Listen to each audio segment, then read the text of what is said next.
जय श्री कृष्ण, जय श्री कृष्ण, राधे राधे। जय श्री गणेश। आज गणेश जी की कृपा से गणेश जी का श्री चरणों में प्रणाम करके मैं आई DK Sharma from India, my motive spiritual meditation by Bhagavad Gita and all religious books।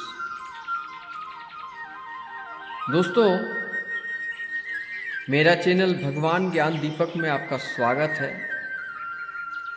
मैं छोटी छोटी बातों को बड़ी बातों को छोटी बातों में संक्षेप में मैं आपको बताना चाहता हूँ। मोह, पत्नी मोह का एक जीता जागता सबूत तुलसीदास जी है। तुलसीदास जी की अमर कथाएं अमर हैं। वो तो आज नहीं है, दुनिया पर लोग चले गए, लेकिन वो आज भी जिंदा है। दोस्तों, पत्नी से इतना प्यार करने वाला तुलसीदास जी शायद ही आप कहीं देखे होंगे। तूफानी रात में, बरसात वाली रात में बहती हुई शव को पकड़कर नदी पार करना और अपने ससुराल के छत पर सांप को रस्सी समझकर चढ़कर अपनी पत्नी से मिलने के लिए जाना, पूरी कहानी आपको पता ही है। फिर उसने पत्नी से मिला तो पत्नी बोली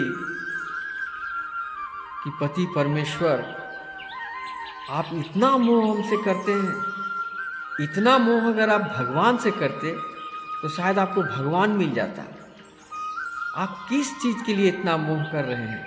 क्या है मेरे अंदर? ये हाड़ मांस का शरीर में क्या रखा है? तब वो अपना शरीर के असली रूप, कंकाल रूप को दिखाई। यही है मेरी असली रूप, जिसमें आप भटक कर यहाँ तक आए हैं। और वहाँ से वो पत्नी जब तिरस्कार कर देती है और उनको ज्ञान हो जाता है, वहाँ से वो निकल जाते हैं। और निकलने के बाद वो इतना बड़ा ज्ञानी बनते हैं कि रामायण लिख डाले। तुलसीदास का लिखा हुआ हनुमान चालीसा लिखा गया। मेरा मतलब दोस्तों,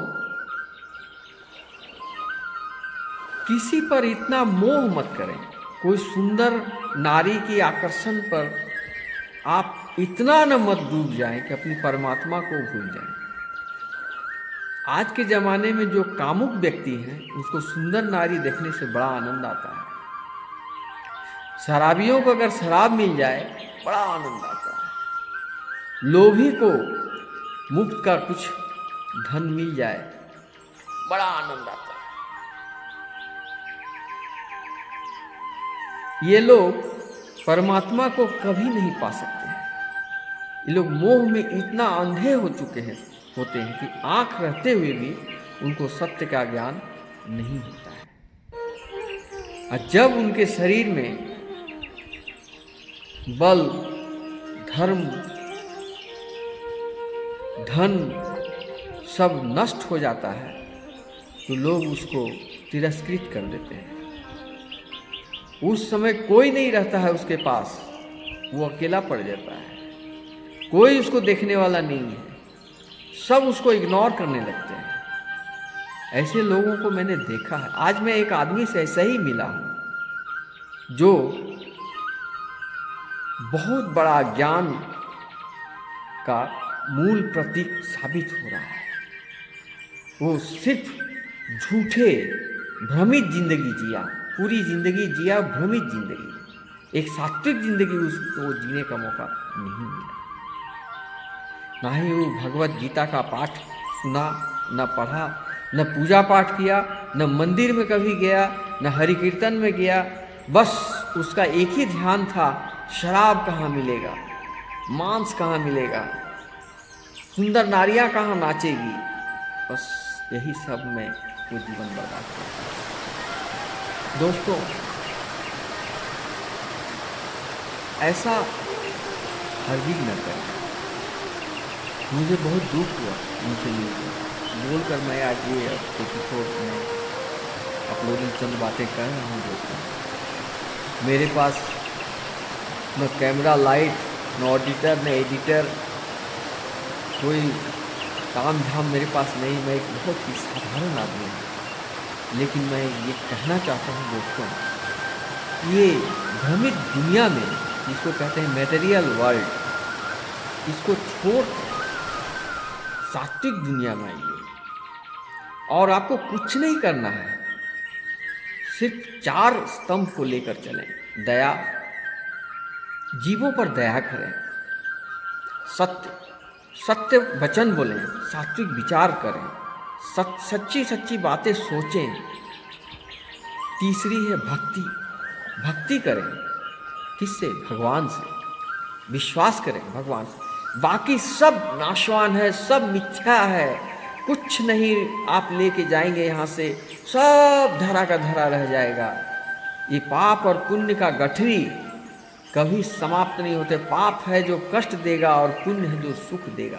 अगर पुण्य लेके जा रहे हैं तो अगले जन्म में भी आपको सुख मिलेगा, लेकिन मिलेगा, वो नष्ट नहीं होता है। चौथी चीज है शुद्धि। मन की शुद्धि करें। मन, क्रम, वचन, रहन सहन सब में शुद्धि करें और भगवान का स्मरण करें। हरे कृष्ण कृष्ण कृष्ण हरे हरे, हरे राम राम राम हरे हरे का जाप करें। सुबह शाम करें, जब मौका मिले। अपने कर्म समाप्त करने के बाद करें। मैं ये नहीं कहता हूँ कि हर वक्त आप भगवान के मंदिर में पूजा करते रहें और भजन करते रहें, नहीं। अपना कर्तव्य कर्म तो करना पड़ेगा, जिससे आपका आर्थिक विकास होगा, जिससे आपके भरण पोषण होंगे, आपके परिवार सुखी संपन्न होंगे, वो काम करें। मैंने बहुत सारे लोग देखे, जैसे एक को हम देखें, अनूप जलोटा जी। उनको पत्नी को त्याग कर वो भजन सम्राट बने। मैं ये नहीं कहता हूँ पत्नी को त्याग दो, नहीं, पत्नी जीवन संगिनी है, लेकिन उसमें इतना आसक्त मत हो जाओ। दुनिया में किसी पर आसक्त मत हो जाओ। सबसे प्रेम करो, लेकिन बहुत ज्यादा नहीं। सबको एक लिमिट से करो।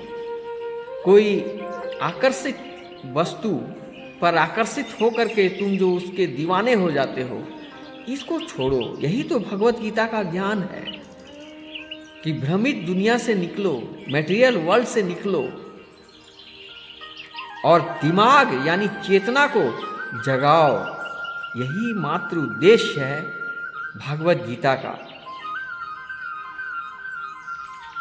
यदा यदा हि धर्मस्य ग्लानिर्भवति भारत अभ्युत्थानम् अधर्मस्य तदात्मानं सृजाम्यहम् परित्राणाय साधूनां विनाशाय च दुष्कृतां धर्म संस्थापनार्थाय संभवामि युगे युगे।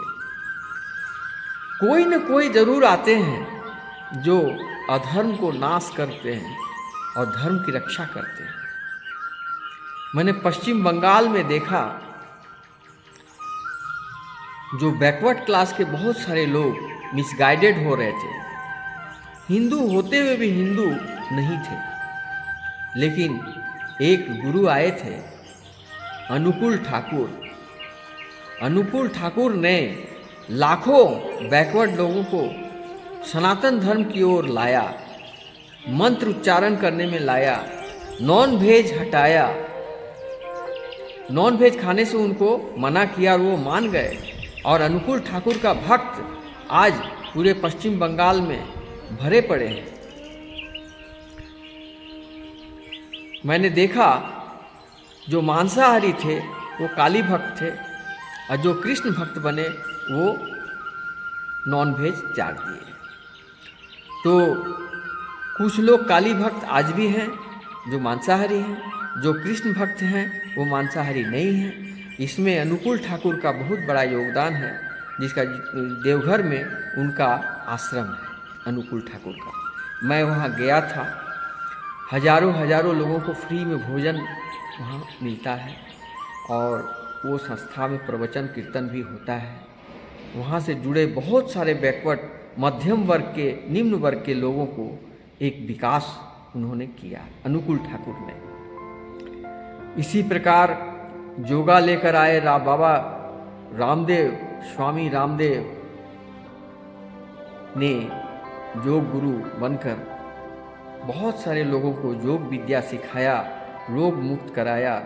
नहीं तो आज की दुनिया में मेडिकल स्टोर में इतनी भीड़ हो जाती जिसकी कोई सीमा नहीं थी, लेकिन उनका योगा के चलते आज 60% लोग स्वस्थ और सुखी दिख रहा है। मैंने देखा है कलकत्ता के ये जो रामकृष्ण मिशन मठ है, वहाँ पर लोगों को सुबह मॉर्निंग वॉक करते देखा है। दिल्ली नोएडा में भी लोगों को मॉर्निंग वॉक करते हुए, बुजुर्गों को से लेकर के बहुत सारे लोगों को सुबह योगा करते मैंने देखा। फिर अयोध्या में भी देखा, मथुरा में भी देखा, तिरुपति बालाजी के आश्रम जहाँ पर मंदिर है वहाँ के अगल बगल में लोगों को देखा। बहुत सारे शहरों में, बहुत सारे जगहों में आपको सुबह भोर मॉर्निंग वॉकिंग करते हुए बहुत सारे लोग मिलेंगे और बहुत सारे लोग योगा कर रहे हैं। और जो लोग योगा कर रहे हैं, सात्विक भोजन कर रहे हैं, सात्विक विचारधारा में आ रहे हैं, उनके शरीर में कोई रोग दुख, मानसिक तनाव दूर दूर तक नहीं है। मैंने देखा, मैं बहुत खुश हुआ देखकर। उसमें कुछ महिलाएं भी थी, कुछ यंग लेडीज, यंग लड़के भी थे, कॉलेज में पढ़ने वाले भी लोग थे जो योगा और मॉर्निंग वॉकिंग करते हैं और स्वस्थ जिंदगी जीने के लिए अग्रसर हैं। इसलिए बाबा रामदेव स्वामी जी को भी मैंने बहुत बहुत दिल से धन्यवाद देता हूँ। इस प्रकार रामकृष्ण परमहंस देव थे जो माँ काली को अपने पत्नी में माँ काली का दर्शन पाए थे और उनको फील हुआ था कि ये पत्नी मेरी कोई पत्नी नहीं है, ये साक्षात देवी माँ काली इन पर आती है। इस प्रकार उनकी कथा को कभी मैं बताऊंगा विस्तार से। रामकृष्ण परमहंस देव, स्वामी विवेकानंद जो हमारे भारत का एक धरोहर थे, जो बहुत परम ज्ञानी, उनके किताबों का, उनके विचारों का अध्ययन किया, उनके विचारों से पूरे विश्व में एक अलग पहचान है, अलग प्रकार का एक छाप है स्वामी विवेकानंद जी का। फिर राम प्रसाद माँ काली का भक्त थे, उनका भी गुणगान करने योग्य है। उन्होंने भी लोगों को दिव्य दृष्टि, चक्षु, सनातन धर्म के प्रति अग्रसर किए हैं। बामा खेपा बोलकर एक थे जो माँ काली का अटल भक्त, आप बंगला धारावाहिक में मैंने देखा है बामा खेपा का। तो वो बामा खेपा, बामा मतलब खेपा मतलब क्या, माँ काली पर वो पागल थे। माँ काली ही, सारे विश्व में उनको सिर्फ काली ही काली माता दिखाई देते थे बामा खेपा को। तो वो भी परम गुरु थे और उनका भी रामकृष्ण मठ है, वहाँ पर भी मैंने उनका देखा, उस स्टैचू देखा हूँ। यहाँ कोलकाता में बेलूर मठ है, वहाँ पर भी मैंने दर्शन किया, वहाँ भी मुझे शांति मिली। तो मेरे इंडिया में बहुत सारे प्रत्यक्ष रूप से महात्मा हैं और कुछ अप्रत्यक्ष महात्मा भी हैं, जिसको अप्रत्यक्ष महात्मा को मैं बहुत महत्व देता हूँ। जो हाईलाइट नहीं हुए, मठाधीश नहीं हुए, प्रशंसा नहीं पाए, उनको धन दौलत नहीं मिला, कोई सम्मान नहीं मिला, लेकिन बहुत उपकारी थे, बहुत बड़ा उपकार किए। सनातन धर्म को जगाने में उनका बहुत बड़ा हाथ है, बहुत बड़ा योगदान है। ऐसे महापुरुषों को बारंबार नमस्कार, बारंबार नमन करता हूँ। जिस प्रकार भारत की आज़ादी में जो इतिहास में दिखाई दे रहे हैं महान लोगों का, उससे भी कुछ और अप्रत्यक्ष महान लोग भी थे जो आज़ादी की लड़ाई में शहीद हुए थे और आज़ादी की लड़ाई में ज़बरदस्त योगदान था, लेकिन उनका इतिहास में कहीं नामो निशान नहीं है। नामो निशान तक नहीं है, उनको कोई जानता भी नहीं है। लेकिन कहीं न कहीं किसी न किसी किताब द्वारा, किसी न किसी लाइब्रेरी के पुस्तकों द्वारा पता चलता है कि उनका भी योगदान बहुत बड़ा योगदान था। तो आप देखेंगे मनोविज्ञान में भी लिखा है प्रत्यक्ष और अप्रत्यक्ष। जो इंसान को आप प्रत्यक्ष देख रहे हैं वो सही नहीं है, उसके पीछे एक अप्रत्यक्ष दुनिया भी है। ये दोनों का उतना ही महत्व है मनोविज्ञान के अनुसार, अप्रत्यक्ष और प्रत्यक्ष। प्रत्यक्ष में जो आपको दिखाई देता है वो सत्य नहीं भी हो सकता है, लेकिन कुछ अप्रत्यक्ष में जो दिखाई देता है वो सत्य भी हो सकता है।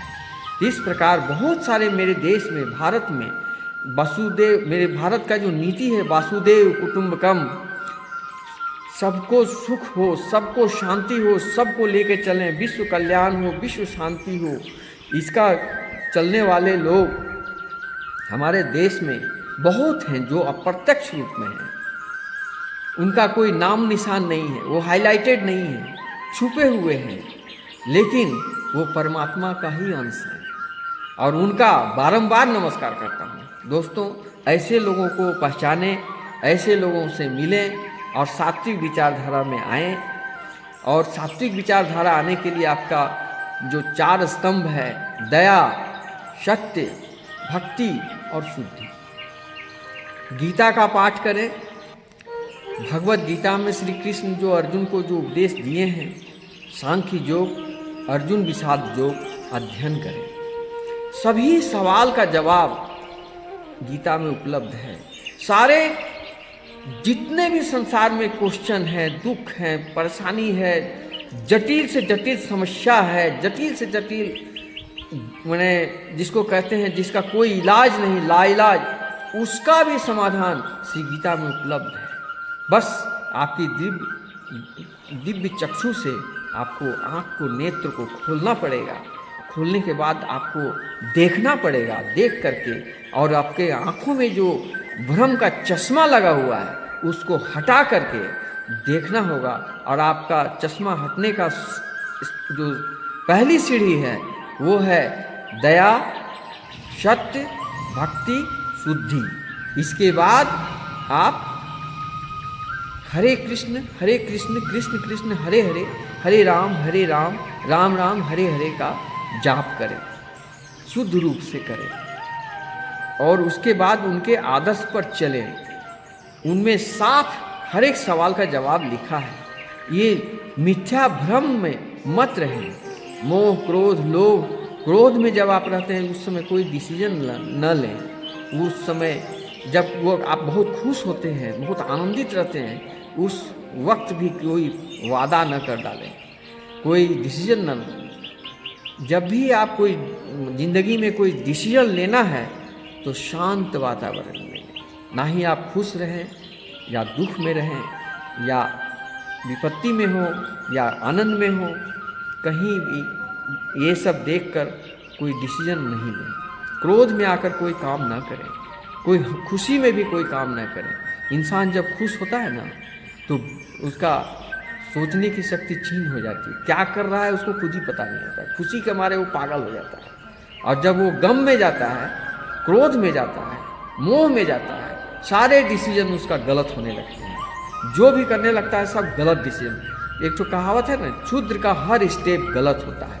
जो क्षुद्र होते हैं ना वो जितना कदम चलेंगे गलत ही चलेंगे, कभी सही कदम नहीं चल सकते हैं। मैंने ऐसे देखे हैं, बहुत सारे ऐसे लोग हैं जो उनको भला करता है उसी को वो नाश करता है, जो उनको सेवा करता है उसी को वो डांट देता है, जो उनको भलाई करता है उसी को वो शत्रुता करता है। इसलिए ऐसे लोगों को कोई इग्नोर कर देते हैं लोग, समाज में उसको कोई स्थान नहीं है। अरे भाई, आपको कोई भला किया है तो उसको शुक्रिया अदा करो। अगर तुमको दुख में कोई दान दिया है या कोई हेल्प किया है या कर्ज दिया है तो उसको खुशी खुशी वापस करो। लेकिन नहीं, लेते समय बड़ा मीठा लगता है लेकिन वापस करते समय बहुत खट्टा होता है। ऐसे लोगों के साथ, ये सब लोगों का एक ही नाम है सेल्फिश। वो गलत ज़िंदगी जी रहे हैं। अरे दोस्तों, उस गलत ज़िंदगी से बाहर आ जाओ और बाहर आकर के चेतना को जगाओ। और चेतना जगाने का एक ही मात्र उपाय है, श्रीमद् भागवत गीता का पाठ। ये हमारे धरोहर है, हमारे भारत की शान है, इसका शान ही निराला है। हमारे देश का एक जो मंदिर है, पूजन है, आस्था है, सनातन धर्म है, सबकी जय हो, सबकी जय हो और सबका विकास हो, असत्य का विनाश हो, सत्य का विजय हो। भारत का जो सिंबल है सत्यमेव जयते, ये अमर रहे और अमर रहेगा। आज पूरे विश्व में इसका डंका बजेगा और बज रहा है। इसलिए दोस्तों, आज की कथा मैं यहीं तक करना चाहता हूँ। मुझसे जो कुछ कोई गलत बात अगर मुँह से निकल गई हो तो मुझे क्षमा करें और मेरे भगवान ज्ञान दीपक जो चैनल है इसको सब्सक्राइब करें, अपने दोस्तों को शेयर करें, सबको बताएं।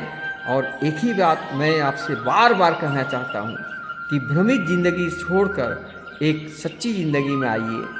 पवित्र आत्मा, शुद्ध आत्मा लेकर शुद्ध जिंदगी जिए।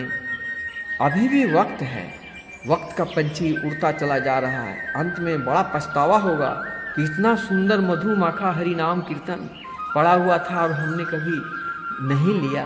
अरे सुबह जब नींद आँख खुलती हो तो एक बार तो भगवान को शुक्रिया अदा करो, हे भगवान आपने मुझे एक नई ज़िंदगी दी है, मैं सोकर आज उठा हूँ। फिर वो दैनिक कर्म करें, योगा करें, सत्य शुद्धिकरण करें, फिर वो आप चांटिंग करें भगवान का हरे कृष्ण कृष्ण कृष्ण हरे हरे, हरे राम राम राम हरे हरे का जप करें। फिर आप नाश्ता करें, भरपूर नाश्ता करें, फल सब्जी दूध मलाई खाएं, दही खाएं। फिर 12 बजे तगड़ा खाना खाएं, फिर रात को हल्का खाना खाएं। इस तरह से शरीर की शुद्धि, मानसिक शुद्धि, धन की विकास, मानसिक विकास, जिंदगी का विकास, सभी प्रकार का विकास हमारे जो गीता के उपदेश के अनुसार पाए हैं। अब गीता का उपदेश तो हजारों लाखों हैं। अगर आपका मन में इच्छा हो जाए कि मुझे ज्ञान प्राप्त करना है तो आपकी वो तुरंत इसके लिए हजारों किताब उपलब्ध है, गुरु उपलब्ध है, सब कुछ उपलब्ध है। बस आपकी दिव्य दृष्टि खोलनी चाहिए। दया, सत्य, भक्ति, शुद्धि करें, फिर आप सब कुछ पा सकते हैं। हरे कृष्ण कृष्ण कृष्ण हरे हरे, हरे राम राम राम हरे हरे।